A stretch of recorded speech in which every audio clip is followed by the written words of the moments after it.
Bonjour à tous. Moi, aujourd'hui, je vais vous parler d'objets connectés pour essayer de comprendre c'est quoi déjà un objet connecté et en quoi il peut aider nos malades et nos interactions avec nos malades. Ok.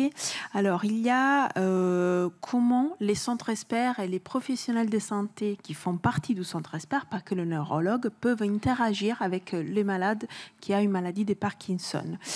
Il y a des outils qui sont les outils traditionnels, comme l'interrogatoire, la visite, des échelles qui nous ne les faisons pas à toutes les visites, les marteaux, des outils pour vous visiter, pour vous voir, pour vous parler. Les problèmes, c'est quoi? C'est que environ moi, mais comme mes collègues, je vois mes malades une fois, 2 fois par an, 3 fois quand ça va mal ou quand il y a des soucis. 2 fois, c'est moi que je les vois et après mon collègue. Et du coup, ça veut dire que si je fais une moyenne, je rencontre mes malades 2 fois par an. Alors que eux, ils ont la maladie H24 et 360 jours par an. Et je ne sais pas qu'est-ce qui se passe pendant toute la période où ils sont pas avec moi, ce qui est normal. Et des fois, c'est un peu difficile aussi de les comprendre, de le faire raconter, de comprendre qu'est-ce qui se passe entre-temps. Du coup, on peut échanger bien sûr par email, par téléphone, mais vous savez bien qu'après, ce sont des échanges un peu des fois difficiles et pas possibles toutes les fois qu'on souhaite. Du coup, on a des besoins pour faire quoi? Pour améliorer la prise en charge de nos malades et pour améliorer aussi la compréhension de vos symptômes. Ces besoins sont quoi? Ces besoins, c'est d'essayer de suivre une maladie qui est présente là tout le temps, d'essayer d'avoir des mesures un peu plus objectives de ce que vous avez et ce que vous nous racontez. Parce que les neurologues est quand même un être humain, il peut se tromper et vous pouvez aussi ne pas être capable de nous raconter tout ce qui se passe, d'oublier des choses, ce qui est normal, vous, ou votre époux ou épouse. Et on a besoin de savoir qu'est-ce qui se passe dans une situation écologique. On dit écologique, c'est quoi? Dans la vie de tous les jours, parce que dans la vie de tous les jours, vous n'êtes pas à l'hôpital, bien entendu. Vous êtes à la maison, vous êtes au travail, vous baladez, vous voyagez, vous faites autre chose qui ne sont pas venir à la visite et marcher dans les couloirs de l'hôpital.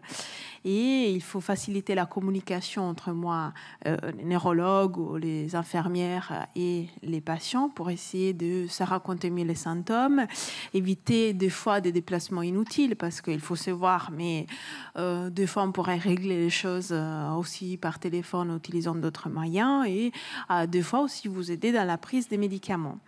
Et c'est quoi un objet connecté? Pour être pragmatique, ça peut être un bracelet, une petite ceinture thoracique ou abdominale, des semelles. En tout cas, indépendamment de qu'est-ce que c'est du point de vue réalistique un objet connecté, c'est quelque chose qui va nous aider à évaluer une dimension ou plusieurs dimensions de votre maladie de façon continue. Alors ici, vous avez plusieurs dimensions. Pourquoi? Dans cette photo que vous voyez, parce que vous savez bien tous mieux que moi qu'il y a des symptômes qui sont dits moteurs, comme il a dit le Dr. Breffel, qu'on voit, c'est le tremblement, le fait qu'on marche plus lentement, le ralentissement. On a des symptômes non moteurs comme des réactions, des réponses un peu plus lentes des fois parce qu'on est un peu angoissé, des douleurs comme on a bien compris. Et ici, il y a dans cette image toute une série de symptômes ou des outils que peut nous aider dans cette évaluation. Ça veut dire les temps de réaction, la parole, les mouvements des yeux, la marche en utilisant des semelles, etc.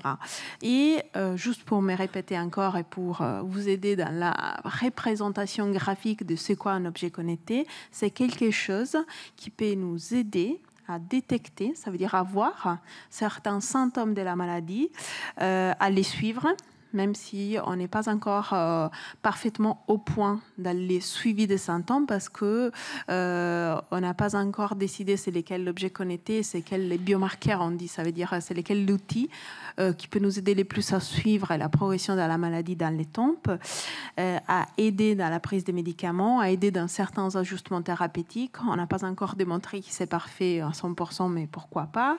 Et ça peut vous aider aussi à faire des activités physiques, à vous rappeler de le faire, etc.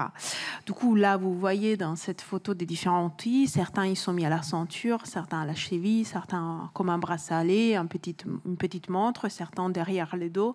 Certains, ils sont couplés comme celui en bas à votre gauche, à une application sur les téléphones qui vous dit ou vous rappelle des choses ou des tests que vous pouvez faire.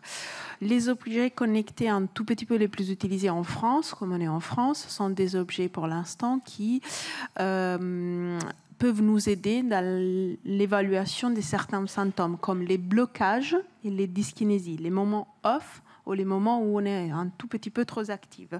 Ce sont des montres, comme vous voyez là, ou d'autres bracelets qui sont mis au niveau de la ceinture, qui ne sont pas pris en charge pour l'instant par la Sécu, mais sont offerts par des prestataires qui mettent en place des traitements de deuxième ligne, comme la pompe dont Mathilde vous a parlé, et qui peuvent aider à suivre pendant une semaine, par exemple, avant de venir à faire la visite, vos symptômes pour mieux les montrer pendant les moments de la visite à votre neurologue. Ce n'est pas quelque chose qui, pour l'instant, est codifié au niveau national et international de façon claire et qui tout le monde utilise. Mais c'est un outil possible. Si on parle des recherches, parce qu'on est ici aujourd'hui aussi pour parler des recherches, on a gagné au Centre Expert Parkinson de Toulouse un projet européen avec d'autres partenaires dans toute l'Europe, il y en a 17 autres, qui utilisent justement une montre connectée très simple, mais sur laquelle des ingénieurs ont mis un algorithme spécifique qui va essayer de nous aider à faire différentes choses. Ces projets européens avec d'autres partenaires cliniques et non cliniques des ingénieurs, et les partenaires cliniques sont en Angleterre, en Espagne et en Allemagne, va essayer de nous aider à détecter certains symptômes comme la rêve agité, que vous savez bien qui font partie, comme l'a dit le docteur Breffel, de la partie un peu initiale prodromale de la maladie et peuvent être présentes pendant toute votre maladie, d'essayer de voir si nous allons arriver à détecter les symptômes de la maladie quand ils sont vraiment très faibles tout au départ, alors que des fois c'est un peu difficile par un clinicien, et d'essayer de voir si, quand la maladie est déjà bien présente, on arrive à la suivre en utilisant cette montre. On est tout au départ de ces projets. On a pour l'instant donné la montre seulement au premier groupe, ça veut dire des patients avec des rêves agités. Du coup, je ne peux pas vous dire ni des résultats, ni des perspectives. Ça va terminer en 2027 et ça a commencé en 2023. Il y a des inconvénients. Il y a des effets indésirables, selon moi, mais après, on peut en discuter tous ensemble. Déjà, il n'y a pas de recommandations ni nationales ni internationales sur quel outil utiliser, pour quels symptômes et pour quel type de patients. Il y en a beaucoup. Il y a beaucoup de startups qui commencent un peu à partir, si je peux me permettre, aussi dans tous les sens. Certains avec des bases scientifiques et certains sans base scientifique. Il faut bien faire attention. La communauté internationale et nationale est en train d'essayer de donner un peu des règles à tout ça. Il n'y a pas de comparaison entre un objet connecté et l'autre. Et des fois, je me demande aussi, un neurologue expert a vraiment besoin d'un objet connecté pour parler avec vous ou pour comprendre les choses. Le problème, c'est que des malades, il y en a de plus en plus. Des neurologues, je ne sais pas, dans les futurs, dans 100 ans, dans 50 ans, qu'est-ce qui va se passer? Et peut-être certains médecins auront peut-être besoin de ça pour les aider à suivre les patients. Il y a des effets négatifs, peut-être oui, parce que moi, que je portais la montre dont je vous ai montré comme cobaye pour voir si ça marchait, j'étais un peu angoissée les matins de savoir comment j'avais dormi ou pas. Et je ne voudrais pas non plus qu'on est obligé à regarder la montre tout le temps et à se dire, voilà, je n'ai pas dormi bien cette nuit, alors je vais avoir une journée horrible. Voilà, il faut bien considérer certaines choses. Et il faut considérer aussi qu'il ne faut pas réduire les temps d'échange humain que vous pouvez avoir avec vos professionnels de santé, les neurologues, les infirmières, les psychos, etc. Et qu'il y a certaines règles ou aspects réglementaires qui ne sont pas tout à fait clarifié parce qu'après on parle des données patients, des données privées qui vont partir un peu dans l'éther. Okay, et si nous imaginons le futur, je ne sais pas qu'est-ce qui va se passer dans 50 ans au plus, si on aura des maisons, ceci dit, connectées, où les patients ils porteront tous des objets connectés qui vont éventuellement détecter leurs mouvements et qui pourront tout seuls, ça c'est déjà un tout petit peu fait pour les patients qui ont une stimulation, et qui pourront tout seuls régler les choses, régler les dosages des médicaments, régler les dosages des stimulations. Juste pour vous les dire, il y a une stimulation, ceci dit, adaptative, qui va s'adapter à les ondes cérébrales du malade, sans avoir besoin d'être adapté par les neurologues en consultation. Ça, c'est déjà après une réalité. Un essai clinique qui est presque terminé, presque publié. Et après, je voudrais rappeler que la technologie va devoir être utilisée avec intelligence et humanité, parce que c'est pas marrant de parler avec un robot, avec une application ou avec un écran. Il y a des choses qu'on peut faire avec la technologie.